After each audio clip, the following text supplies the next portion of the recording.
Buenas, voy a más lista. A ver, vamos a ver si están presentes. Brigitte Adi de la Cruz Poma, Presente, pastor. Presente. Luna Fuente Roger Alexis,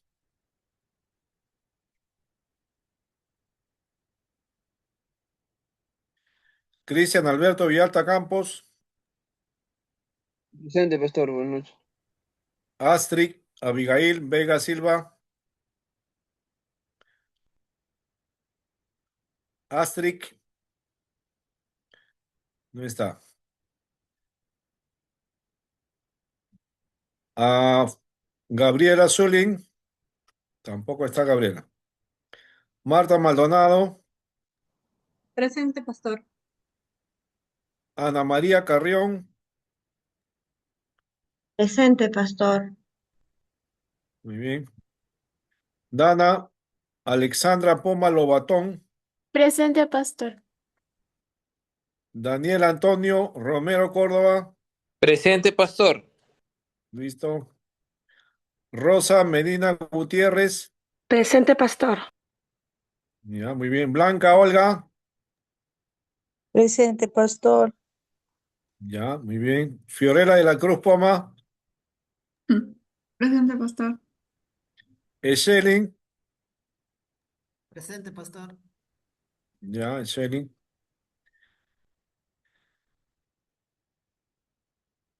Kelly Advíncula, Presente. Gustavo Presente, pastor. Alexander, ya, Presente, pastor. Alexander, Buenas noches. Gustavo, ya está. Héctor Castillo Corso, Presente, pastor, buenas noches. buenas noches. Eli Medina, Eli Medina y Alexander Romero.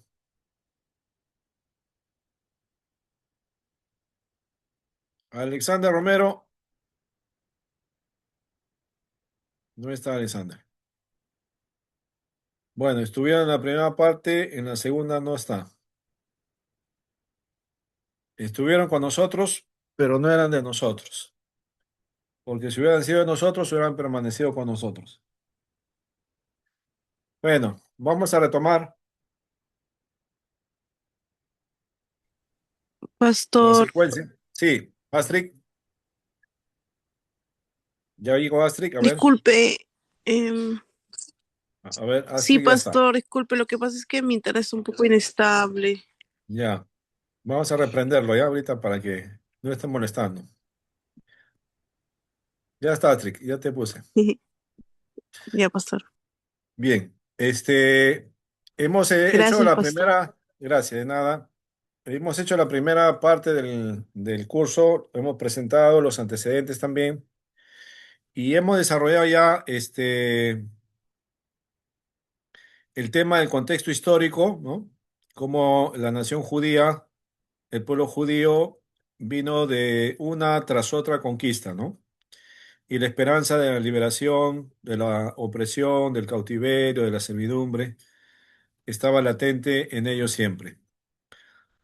En el marco de los 400 años se alista, ¿no? Se prepara todo el escenario para que venga el nacimiento de Cristo, el Imperio Romano toma posesión de varias regiones de ese mundo de aquel entonces, el idioma se oficializa, el griego pasa a ser el idioma universal, digamos así, el idioma comercial. Hay la traducción de la Biblia hebrea al griego, la Septuaginta. Las sinagogas están repartidas por diferentes partes del Asia Menor. Hay sinagoga de judíos. Y dentro del Nuevo Testamento, ya en el inicio del Nuevo Testamento, vamos a ver que hay instituciones ya establecidas, ¿no? Como la sinagoga, una de ellas, la sinagoga que ya vimos, que era su reunión de cultos, el lugar de cultos, de celebraciones. También está el templo como edificio emblemático, la institución emblemática del judío. El templo era el lugar sagrado para los judíos, era el lugar donde se realizaban los sacrificios, los rituales, ¿no? Las fiestas solemnes. El Señor Jesús más de una vez estuvo en el templo eh, ah, conversando, enseñando, debatiendo también con muchas personas. Así que la vida de la nación judía estaba centralizada en el templo, ¿no? Hasta ahí hemos llegado el templo como una institución importante, ¿no? Lamentablemente, según los propósitos de Dios, fue destruido en el año 70. Acuérdense, ya en el año 70 se destruye el templo a manos del emperador Tito, general Tito, de las milicias romanas. Se destruye totalmente el templo y hasta el día de hoy no se ha vuelto a edificar, ¿no? Hasta ahí acabó la historia del templo, de la institución como templo sagrado, ¿no? Ahora vamos a ver otra de las instituciones también que estaban ah, en el entorno del Nuevo Testamento, en los tiempos de Cristo. Voy a hacer uso de la presentación nuevamente. Y tiene que ver con el Sanedrín, ¿no? El Sanedrín era otra de las instituciones aparte de la sinagoga y del templo, ¿no? El Sanedrín era como una corte de justicia, ¿no? Es donde se evaluaban, se traían los casos que tenían que ver con la ley judía, ¿no? Con las observancias de la ley, con las acusaciones formales que se hacían a personas que estaban transgrediendo la ley, ¿no? Era como una especie de fuero legal, ¿no? Donde se evaluaba el caso, ¿no? Y se daba una sentencia, ¿no? Ese era el Sanedrín. Por ejemplo, cuando Jesús fue llevado, ¿no? Lo arrestaron a Jesús, él fue llevado al Sanedrín, ¿no? Para ser confrontado ahí, ¿no? Y una de las preguntas que le hicieron a Jesús en el Sanedrín, el sumo sacerdote que estaba oficiando en ese tiempo, ¿recuerda cómo se llama el sumo sacerdote que oficiaba en los tiempos de Jesús cuando fue sentenciado Jesús? Caifás. Caifás. Caifás, ya. Ah, Caifás le hace una pregunta a Jesús, ¿no? Y le dice, dinos de una vez, ¿eres tú el Hijo de Dios o no? Y Jesús le dijo, pues tú lo has dicho, ¿no? Y el sumo sacerdote se rasgó la vestidura y dijo, ¿qué más pruebas necesitamos, no? Ya él ha confesado su blasfemia, se ha hecho igual a Dios, ¿no? Y ya ese fue el motivo para llevarlo donde Pilatos, ¿no? Ese fue su motivo de acusación, ¿no? ¿Dónde lo juzgaron a Jesús? En el Sanedrín, porque era la corte de justicia, ¿no? Durante el ministerio de Jesús, este Sanedrín tomó un papel bastante importante, porque se había vuelto en un cuerpo activo y poderoso, ¿no? El Sanedrín tenía mucha influencia, no solamente en el ámbito judío religioso, sino también en el ámbito romano, ¿no? Como les dije, el que encabezaba el Sanedrín, ¿no? Era el sumo sacerdote, pero por lo general la influencia en el Sanedrín la tenían a los del grupo de los saduceos, que era un grupo religioso que más adelante vamos a ver. Por lo general, los sumos sacerdotes eran elegidos de ese grupo, ¿no? Y tenían mucha relación política con los romanos, los saduceos, ¿no? Y entonces para congraciarse, para hacer alianzas, para llevar una mejor armonía política, siempre eran elegidos de este grupo, ¿no? De los saduceos eran elegidos los sumos sacerdotes, ¿no? Así que este cuerpo se convirtió en un elemento importante, ¿no? Activo, tenía poder dentro de la nación judía. El Sanedrín era importante, esta institución era su corte de justicia, ahí se determinaban las sanciones. Tanto es así que incluso la imposición de la pena de muerte se podía dar en el tema del Sanedrín, ¿no? Pero requería la confirmación romana en algunos casos, ¿no? Eh, lo encabezaba el sumo sacerdote, ¿no? El concilio tenía 70 miembros, el grupo de representantes del Sanedrín eran 70 personas, y estaban repartidos, digamos, por los partidos religiosos que lo conformaban, ¿no? Estaban los saduceos por un lado, los fariseos también, también estaban los ancianos y los escribas, eran parte de lo que formaban el Sanedrín, ¿no? 70 miembros lo hacían, lo conformaban, ¿no? Eran los que tenían la finalidad de establecer correcciones, ¿no? Corte de justicia. Como dije ya, la influencia saducea era fuerte, ¿no? Entonces el Sanedrín jugó un papel bastante importante en los tiempos del Nuevo Testamento, ¿ah? Acuérdense, ¿ah? Tres instituciones importantes, ¿ah? Sinagoga, templo, Sanedrín, ¿ya? Sinagoga más de corte litúrgico, cúltico, templo, una institución rela- relacionada con los sacrificios, con la devoción, con los rituales. Y el Sanedrín, una corte de justicia, ¿no? Eran sus instituciones representativas del templo. Tres instituciones fueron las que marcaron el tiempo del Nuevo Testamento, ¿ah? Acuérdense, ¿eh? Sinagoga, templo y Sanedrín, cada uno con su particularidad, ¿ya? No olvide, esas fueron las instituciones que acompañaron el desarrollo en el Nuevo Testamento. Ahora vamos a entrar a los partidos religiosos que estaban en los tiempos del Nuevo Testamento, ¿no? Eh, los que vamos a encontrar, Schelling está levantando la mano, Schelling. Pastor, antes que pase una pregunta. Sí, Eh, cuando Jesús, cuando le llevan a Jesús, ¿no? A Caifás, todo, y los sacerdotes le llevan también al gobernador para que le crucificasen. Luego de eso también el Sanedrín funcionaba porque en Hechos 4 hay un versículo que dice que estaban persiguiendo a los apóstoles, a los que ajá, estaban, ¿no?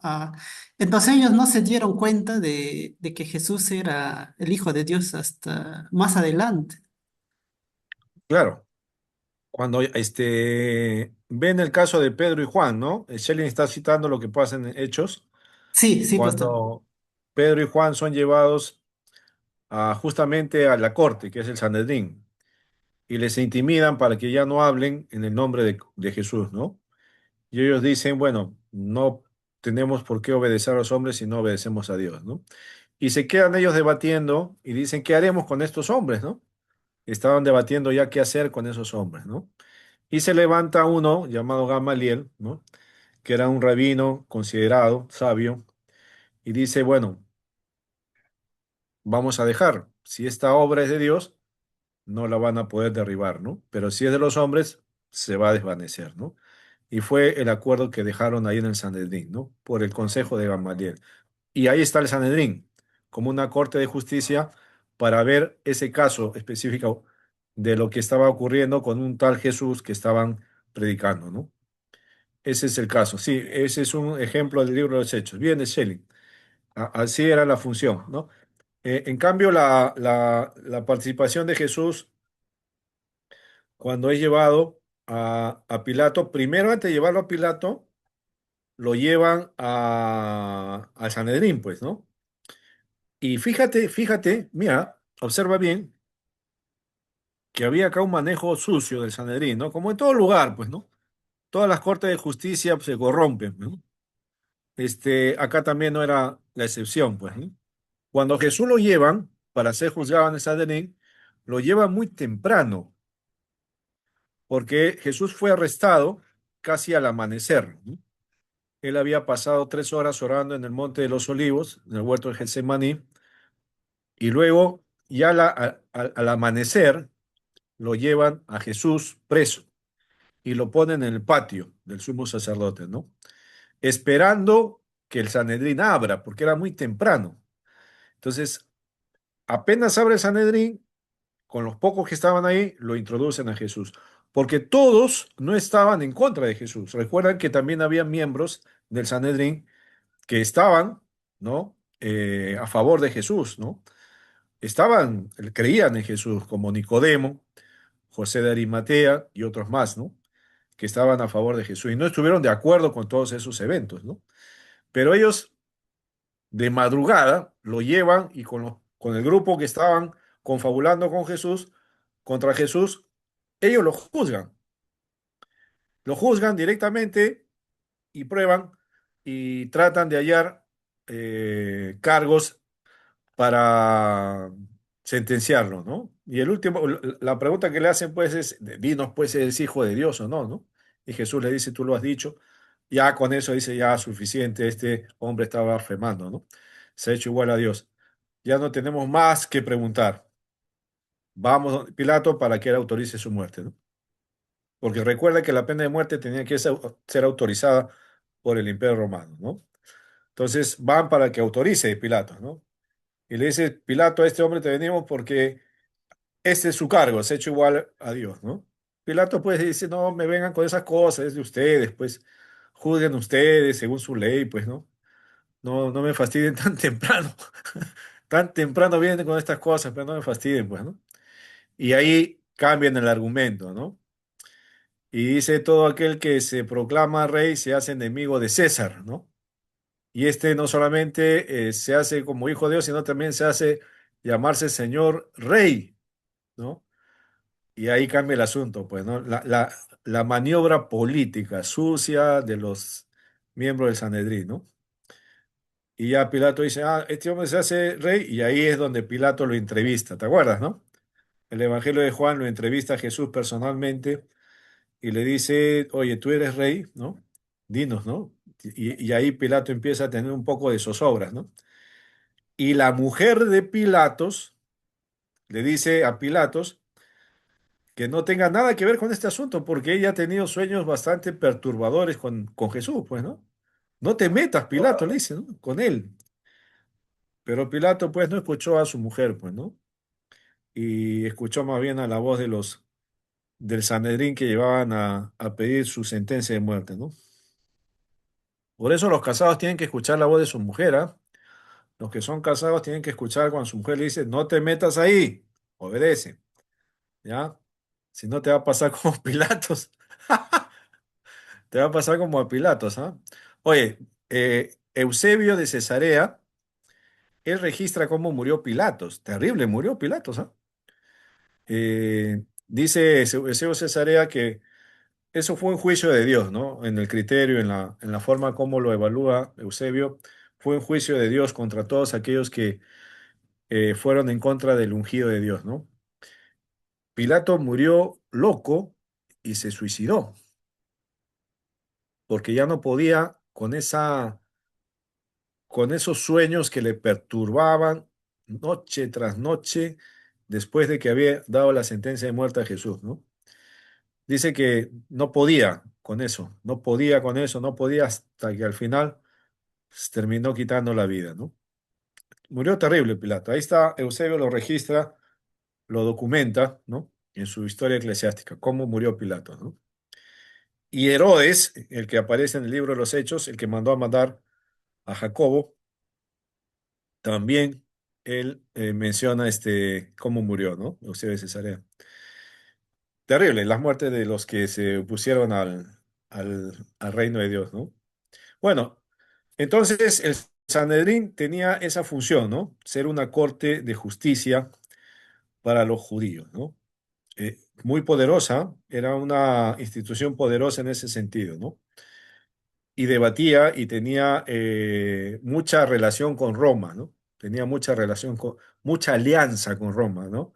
Habían acuerdos con el imperio, incluso muchas veces el emperador romano era el que designaba cuál de los saduceos iba a ser el sumo sacerdote, ¿no?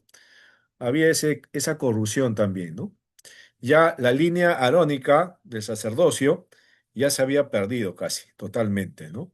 Así que no eran solamente de la descendencia de Aarón, sino venían también de otras tribus, ¿no? Entonces ya se había perdido esa, ese, esa perpetuidad del sacerdocio arónico, ¿no? Se había perdido ya en el tiempo de Jesús, ¿no? Bien, vamos a ver ahora a los grupos de los fariseos, que es el grupo mayoritario en los tiempos de Jesús, un grupo religioso que aparece prácticamente en diferentes momentos en los evangelios, ¿no? Y que eran los que más estaban al tanto de Jesús, ¿no? Si ustedes se dan cuenta, en los evangelios se relatan diferentes pasajes, eventos donde Jesús tuvo encuentro con fariseos mayormente, con los saduceos muy poco, ¿no? Pero más eran con los fariseos. ¿Por qué es que los fariseos tenían más preocupación por Jesús que los saduceos, ¿no? Porque los fariseos eran los que de alguna manera guiaban espiritualmente al pueblo. A cambio, en la otra parte, los saduceos no tanto era su interés ese, era más político el de los saduceos, era más aristocrático, ¿no? En cambio, los que tenían más contacto con el pueblo en los asuntos religiosos, en los asuntos de la ley, de la observancia de la ley, del obedecer, del cumplir, ¿no? Eran los fariseos. Era el grupo que mayor acogida había tenido en el pueblo judío, ¿no? Los fariseos eran los que estaban más al tanto de lo que Jesús hacía, ¿no? Porque Jesús enseñaba cosas acerca de Dios y los fariseos estaban celosos de lo que Jesús estaba enseñando y haciendo. Y estaban siempre ahí mirando, espiándolo, tentando a Jesús para ver en qué momento caía, ¿no? Para poderle acusar, ¿no? Pero Jesús una y otra vez, pues, les dio respuestas que lo dejaba, pues, con la boca abierta, ¿no? O se retiraban sin poder seguir con sus acusaciones. Jesús conocía también el obrar de los fariseos, ¿no? Ahora, Mateo 24, si puedes saltar un ratito, o ir a Mateo 23, antes del 24, el 23.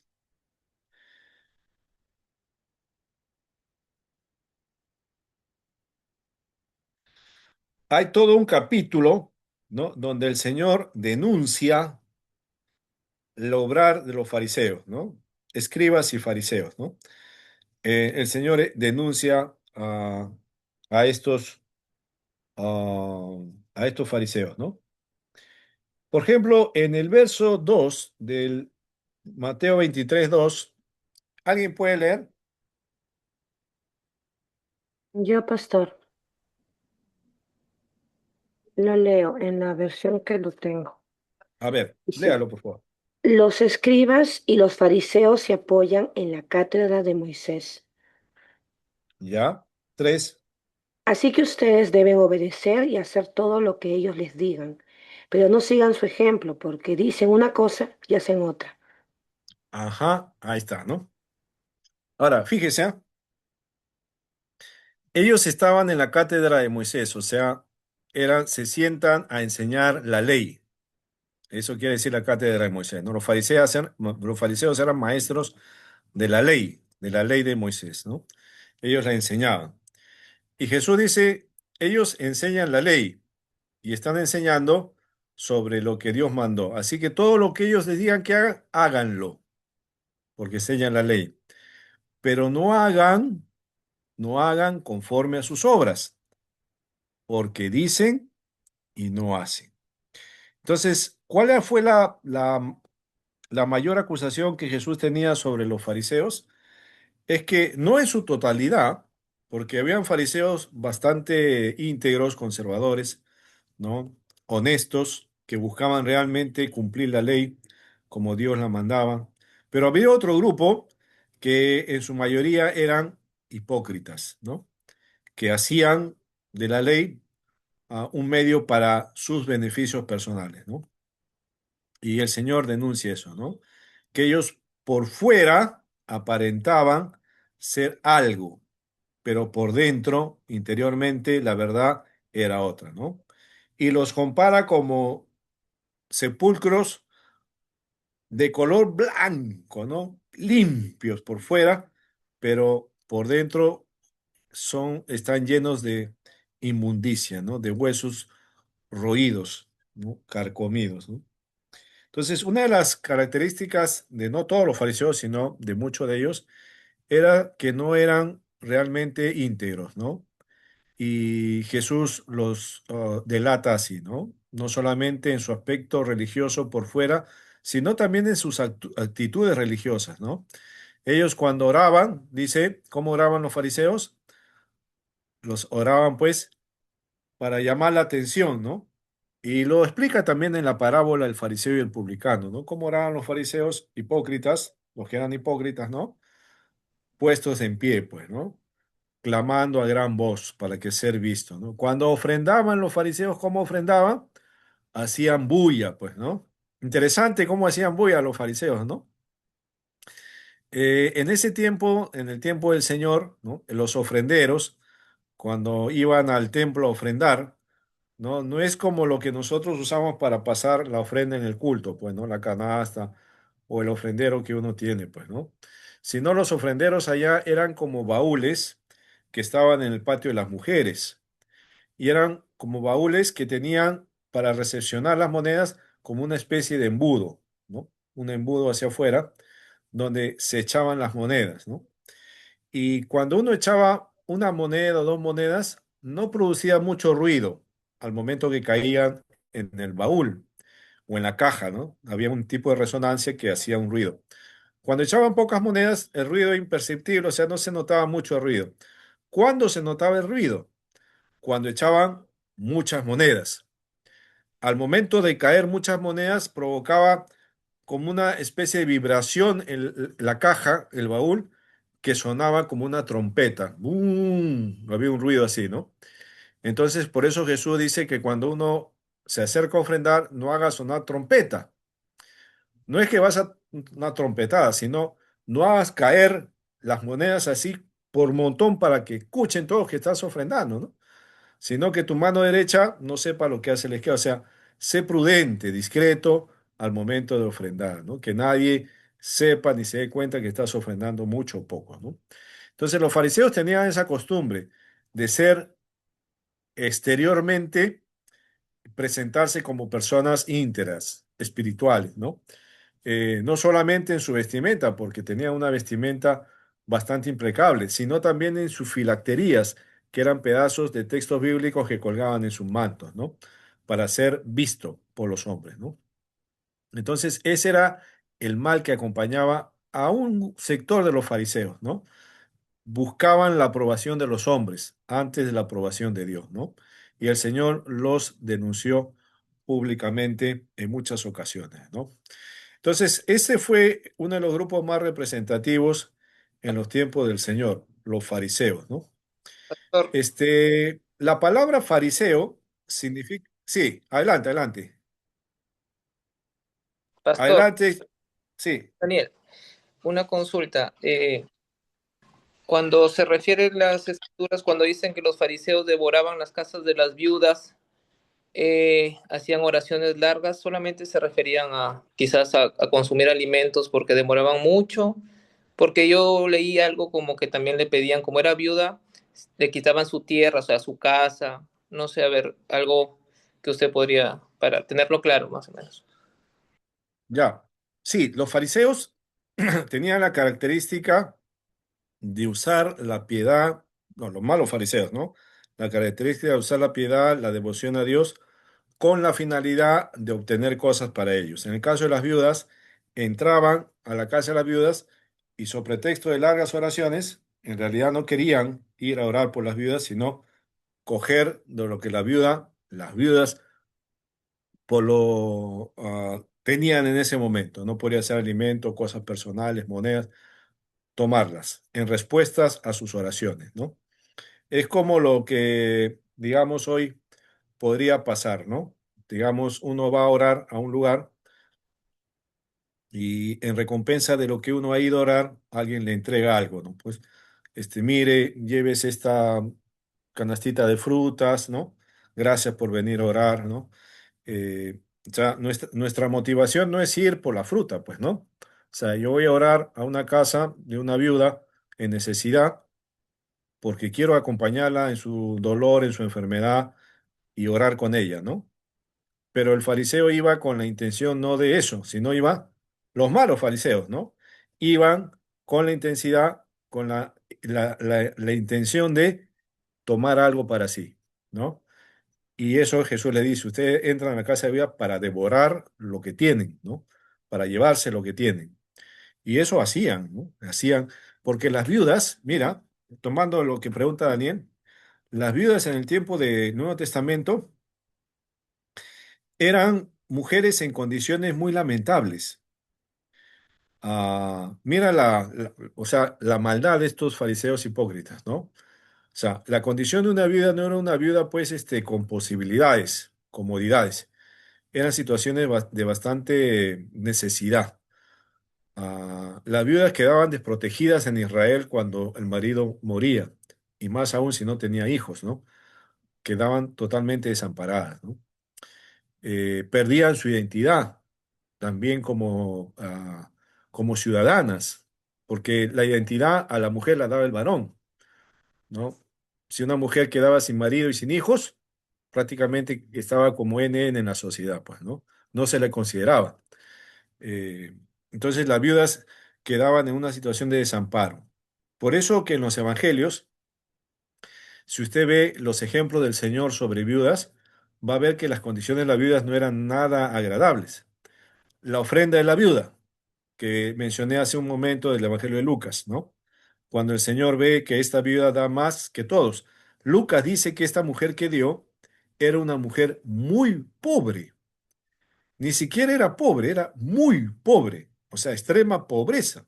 Vivía de la mendicidad de lo que pedía en las calles.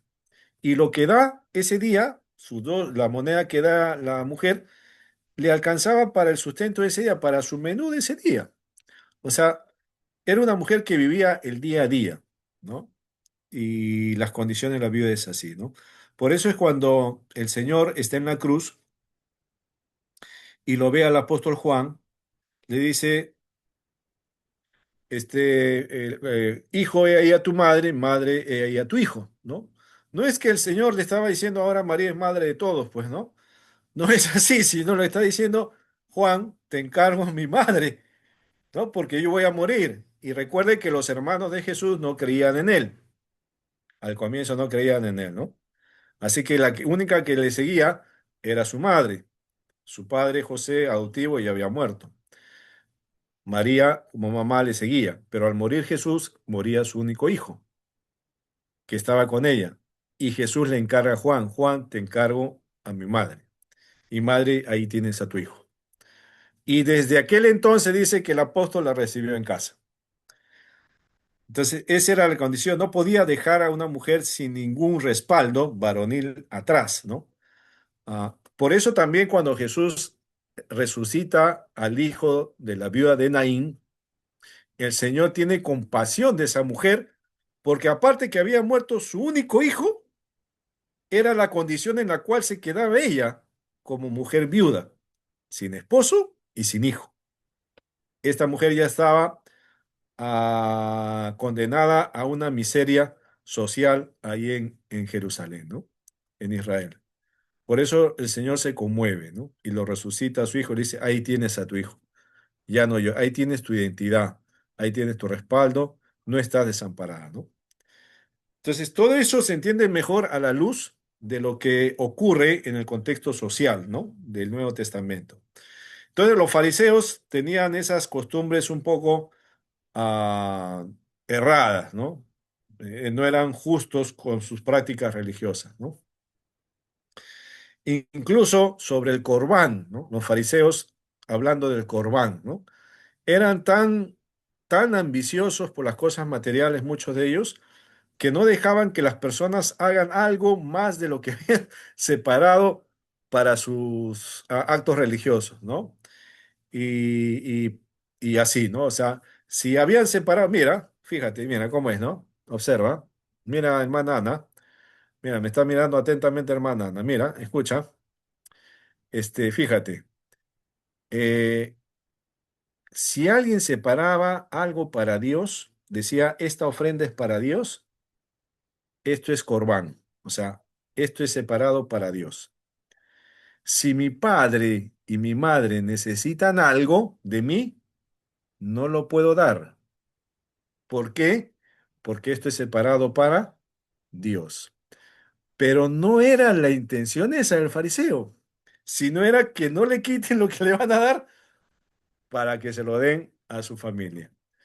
Y eso el Señor les denuncia. Le dice, ustedes hasta en eso están metiendo las narices, ¿no? Están metiendo las uñas, las manos, ¿no?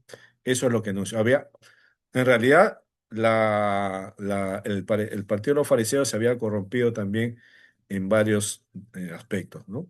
Entonces, la palabra fariseo viene del término separatista, como estaba poniendo acá, creo que lo cerró otra vez. ¿Dónde estás? Char. A ver, ¿qué pasó acá? Ya, acá. ¿Estaba presentando? ¿Dónde está, señor? Ahí, acá está. Profesor, una consultita. ¿Los fariseos también se podrían considerar como una especie de partido político, no sé, de sus tiempos? ¿O solamente es un grupo religioso? Mayormente eran grupos religiosos. No tenían un carácter propiamente político, los fariseos sobre todo. Los saduceos sí, eran más inclinados a tener acuerdos con el imperio romano. Los fariseos no, los fariseos al contrario estaban en contra de todo lo que tenía que ver con Roma, ¿no? No tenían ninguna alianza con ellos, ¿no? Los saduceos sí eran más abiertos al acercamiento político, ¿no? Con los romanos. Otro grupo sí había de corte más político-militar, ¿no? Pero los fariseos eran un grupo más religioso, que buscaba guiar en lo espiritual al pueblo, ¿no? En la observancia de la ley. Los fariseos aparecen en el tiempo de los macabeos. En los tiempos de los macabeos, porque no estuvieron. Recuerda que, acuérdese, ¿ah? El Antiguo Testamento termina 400 años antes de Cristo. Si usted ha leído el Antiguo Testamento, se va a dar cuenta que el grupo de los fariseos no existe. No hay. No aparecen en escena en la historia del Antiguo Testamento, ¿no? En ninguna parte de los libros de los reyes, en los jueces tampoco, en el tiempo de la deportación, en los tiempos del ministerio de los profetas, no aparecen los fariseos. Después de 400 años, entramos al Nuevo Testamento y ahí ya están los fariseos en escena, ¿no? ¿Dónde surgen este grupo de los fariseos? ¿En qué momento de la historia de los hebreos surgen los fariseos? En el tiempo de los macabeos. ¿Qué tiempo es ese de los macabeos? En el tiempo de los 400 años, ¿no? En la lucha que hacen la dinastía de los macabeos, que es un grupo de judíos que se rebela contra el pueblo sirio, ¿no? Y hay toda una guerra, la guerra de los macabeos, ¿no? Ellos, los fariseos, se separan, por eso dice separatista, ¿no? Se separan de la contaminación espiritual en la que había caído el pueblo hebreo y tratan de restaurar la devoción, la espiritualidad al pueblo, ¿no? Es un grupo religioso que busca eso, ¿no? Es el despertar espiritual nuevamente del pueblo, a través de los fariseos que buscaban guiar al pueblo en la ley, cumplir la ley, observar la ley, interpretar la ley, cuidar la tradición de los ancianos, ¿no? Lo que sería la Misná, la tradición oral del pueblo de Dios, vivir en base a esa tradición, en base a la ley. En su primer momento tuvieron esa intención, ¿no? De restaurar y cultivar nuevamente la espiritualidad del pueblo que se había perdido, ¿no? En los tiempos de los macabeos. Ahí aparecen los fariseos como grupo religioso, ¿no? Los fariseos eran el grupo más influyente en las sinagogas, ¿no? Recuerda que los más influyentes en el Sanedrín eran los saduceos. ¿Por qué? Porque el Sanedrín tenía otro corte, no era un corte espiritual, ¿no? El Sanedrín era más un corte de justicia, ¿no? Político. En el caso de la sinagoga era más espiritual, la reunión cúltica, ¿no? Por eso es que los fariseos tenían más influencia ahí, ¿no? Y también llegaban mucho en la vida cotidiana del pueblo, ¿no? Más simpatizantes tenían los fariseos dentro del pueblo, ¿no? Mayor acogida tenían los fariseos, ¿no? Su celo por la tradición de los ancianos resultó en muchos casos en el desligarse de la autoridad de la escritura, ¿no? Por eso es que el Señor también cuestiona eso, ¿no? Que han hecho de la tradición de los ancianos una ley, ¿no? Recuerdan, ¿no? Recuerdan cuando el Señor estaba con sus apóstoles y los apóstoles tuvieron hambre y empezaron a arrancar espinas de trigo y comer, ¿no? Sin lavarse las manos, ¿no? Y los fariseos empezaron a cuestionarlo al Señor y a decirles por qué ellos no siguen la tradición de los ancianos, ¿no? Que manda que antes de comer se laven las manos, ¿no? Como un acto ritual, religioso, ceremonial, ¿no? No tanto como higiene, como salud, sino más de un corte espiritual ritual, ¿no? El lavado de manos. Y el Señor le dice que no, pues en eso no consiste en lo que ellos están tratando de hacer, ¿no? Sino la limpieza está, no buscar la limpieza en las manos, sino la limpieza en el corazón, ¿no? Entonces la interpretación que ellos habían dado muchas veces a la tradición de los ancianos, la ponían sobre la autoridad de la ley misma de Moisés, ¿no? La misma ley que Dios había dado, ¿no? Lo que pasó también, pues, en los tiempos de la Reforma, ¿no? Te recuerda la Reforma protestante del siglo XVI, pues, ¿no? ¿Cuál fue el problema que desató en la Reforma? Que habían puesto, pues, mandamientos de hombres sobre la autoridad de la Escritura, pues, ¿no? Igual, los fariseos habían hecho muchas veces eso, habían hecho de la tradición de los ancianos, de la Misná, la tradición oral, superior a la misma ley, ¿no? Y eso es lo que el Señor condenaba, ¿no? A este grupo de religiosos. Como dije, no todos eran malos, ¿ah? No todos eran malos, ¿no? Porque a veces dice, todos los fariseos, no, habían fariseos que sí buscaban fielmente cumplir la ley de Dios. Y muchos se convirtieron también, ¿no? Muchos se convirtieron de los fariseos. Sus seguidores secretos de Jesús, ¿no? Él tenía por lo menos dos con nombre propio, ¿no?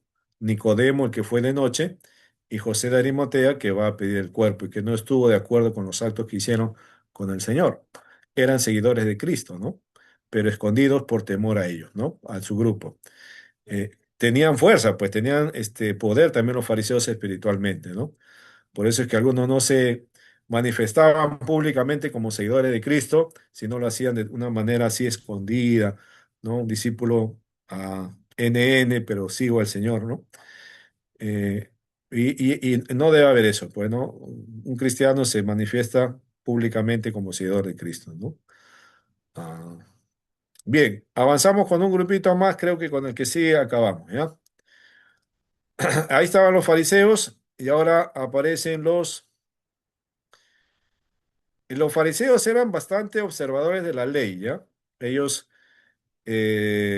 cuidaban mucho el tema de la ley de Moisés, ¿no?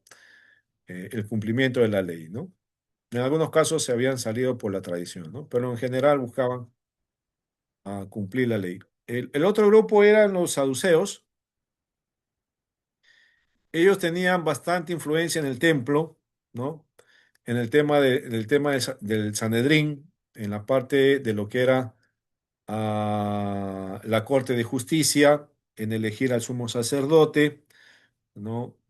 Ya no, el sumo sacerdote ya no tenía tanto una representación como lo tuvo en el tiempo de Moisés, ¿no? El sumo sacerdote en los tiempos de Moisés era el representante del pueblo delante de Dios, ¿no? Y el representante de Dios delante del pueblo, el sumo sacerdote. Esa era la función. Ya en los tiempos del Nuevo Testamento ese papel ya se había desfigurado, ¿no? Entonces el sumo sacerdote tenía más una presencia política, ¿no? Delante del pueblo, ¿no? Un representante político, un cargo político delante del imperio que los tenía sujetos, ¿no? De Roma, ¿no? Un representante religioso político, ¿no? Delante del pueblo, ¿no? Ellos, por ejemplo, rechazaban el cuerpo de la ley oral, ¿no? Ellos no consideraban que la Misná, que era la tradición oral de los escribas y maestros, tenían autoridad, ¿no? Ellos solo consideraban que la escritura como tal era la única autoridad, ¿no? Los saduceos. Tenían en su mayoría, los representantes de los saduceos, en su mayoría eran de la aristocracia judía, ¿no? Digamos, de nivel económico más alto, ¿no? De la élite judía eran los que mayormente pertenecían a este grupo religioso, ¿no? Los saduceos, ¿no? Ellos estaban, por lo general, más ansiosos de complacer a los romanos que por agradar a Dios, ¿no? Tenían mucha alianza con los romanos, querían congraciar con ellos, querían quedar bien con ellos, más que agradar y quedar bien con Dios, ¿no? Esa era parte de sus rasgos de los fariseos, de los saduceos, ¿no? Y en cuanto a sus creencias, también diferían un poco con los fariseos en algunos puntos, ¿no? Como el Señor lo menciona cuando le preguntan sobre el tema de la resurrección, ¿no? De la resurrección de los muertos, porque ellos no creían, ¿no? En la resurrección de los muertos. Y le cuentan la historia, pues, de esa mujer que se casó, tuvo un marido, murió, se casó con el otro y así 5 veces se casó. Y al final el Señor preguntan al Señor, dinos, Señor, en la resurrección, ¿esta mujer de quién va a ser esposa? Si tuvo 5 maridos, ¿no? Entonces el Señor le da pues una respuesta tremenda, pues, ¿no? Y le dice que en la resurrección no habrá casamientos ni se casarán, pues, ¿no?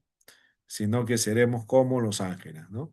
Entonces tenían sus dudas, los saduceos también sus dudas teológicas en relación o en diferencia a los fariseos, ¿no? Los fariseos sí creían en algunas cosas, los saduceos no. Por ejemplo, Lázaro, Marta, María, ¿no? La familia que era muy amiga de Jesús, ¿no? Lázaro, Marta y María, ellos eran seguidores de los fariseos, ¿no? Ellos tenían formación farisaica. Por eso es que cuando Jesús se acerca, Marta, preocupada, ¿no es cierto? Porque había muerto su hermano, dice, sí, Señor, yo sé que él va a resucitar, ¿no? Ella tenía la creencia de la resurrección, había sido formada en la línea de los fariseos, ¿no? Porque todo judío era formado religiosamente, ¿eh? No había ningún judío que se quede sin formación religiosa, no habían personas que estén vagando sin ninguna formación. Todos pasaban por la misma escuela, solo que después cada uno agarraba su línea, ¿no? Ah, su tendencia por algún grupo que les agradara más, ¿no? En el caso de Marta, María y Lázaro eran de la línea farisaica, ¿no? Habían sido formados en esa línea. Muy bien, entonces ahí les dejo a los saduceos para que puedan soñar con los fariseos, con los saduceos, puedan tener una linda noche también. Y les dejo su lectura, su primera lectura del libro de Harrison, ¿no? En este momento se los mando para que si quieren leerlo así fresco nomás lo lean, si no ya mañana o algún otro día lo puedan leer. ¿Alguna pregunta? Si está claro, ahí lo dejamos. Eh, no sé si alguien ha entrado al final de la clase. Creo que nunca me contestó Kelly. Kelly, Pastor, yo sí ¿estás? les respondí en mis dos Sí, asistencias también. sí, sí, ¿no? Sí, Sí, Kelly, ¿no? Ya. Pastor, ¿Cómo? yo entré después que usted comenzó la segunda parte. Ya, ya, sí, Eli, sí. Pero te puse presente porque tenía fe en ti que ibas a Gracias, entrar. gracias, Pastor. Gracias. Sí, sí. Gustavo, Gustavo, ¿quién es Gustavo? Pastor, sí, Sí, estoy aquí. ya, sí, Gustavo, ¿no? Ya, Sí, sí. perfecto. Listo. Bien, creo que hemos permanecido. Les dejo entonces su lectura. Procuren leer y para la próxima clase yo voy a preguntar, ¿ya? Voy a preguntar acerca de la lectura, ¿no? No tienen que escribirme nada, enviarme nada, ¿no? Usted lee, hace su apreciación, subraya lo que considera interesante, quizás para usted mismo hace su síntesis, ¿no? Su mapa conceptual, no sé, cómo usted mejor trabaje la información. La cosa es que yo le voy a preguntar, ¿no? Por ejemplo, le digo, hermana Dana, ¿no? A ver, cuéntanos qué dice Harrison sobre este punto. Entonces tú ahí ya nos explicas, ¿no? Bueno, Harrison dice esto, ya, punto, ¿no? Por ahí le pregunto al hermano Alexander, ¿no? Al hermano Alexander, Harrison, ¿qué dice acerca de esto? Ah, ya, entonces eso me va dando ya idea de que usted leyó, ¿no? Pero como dije, a todos les voy a preguntar, ¿leyeron? Sí, pastor, sí puede. ¿Todo? Sí. No, leí la mitad. Muy bien. No, leí una hoja. Ya, está bien. La cosa es que lean y sean sinceros, ¿ya? Para la próxima clase esperamos eso. Dios les bendiga. Vamos a terminar entonces orando y dando gracias a Dios por esta primera sesión. Nos vemos el próximo jueves. Voy a pedir ahora a una hermana, ya con voz de ángel, que nos despida para terminar la clase. A ver quién está ahí. Ah, ahí está hermana Adi. Hermana Adi de la Cruz, por favor, despídenos con una oración para dormir tranquilos, ¿no? Bueno, pastor, Gracias. la mejor lengua angelical, el amor. Así Vamos es. Ajá. a orar al Dios de amor. Bendito Dios, te damos gracias, Padre amado, por este tiempo, Señor, que hemos tenido para poder aprender, para poder, Señor, escuchar, Señor, estas nuevas enseñanzas. Oro, Señor, por cada uno de mis hermanos que están en la clase, Señor, para que sigas tú instruyéndonos y siendo también nuestro Maestro. Bendice la vida, Señor, de nuestro pastor Madrid, Padre Santo, guárdalo y que la otra semana, Señor, podamos encontrarnos aún más frescos, más motivados, Señor, a aprender más y más de ti. Gracias, Señor, por esta oportunidad que nos das. Y ahora, Señor, nos vamos a descansar, sabiendo que tú siempre estás al cuidado de nosotros. En el nombre de Jesús. Amén. Amén. Gracias, Adi. Que descansen. Dios les bendiga. Nos vemos.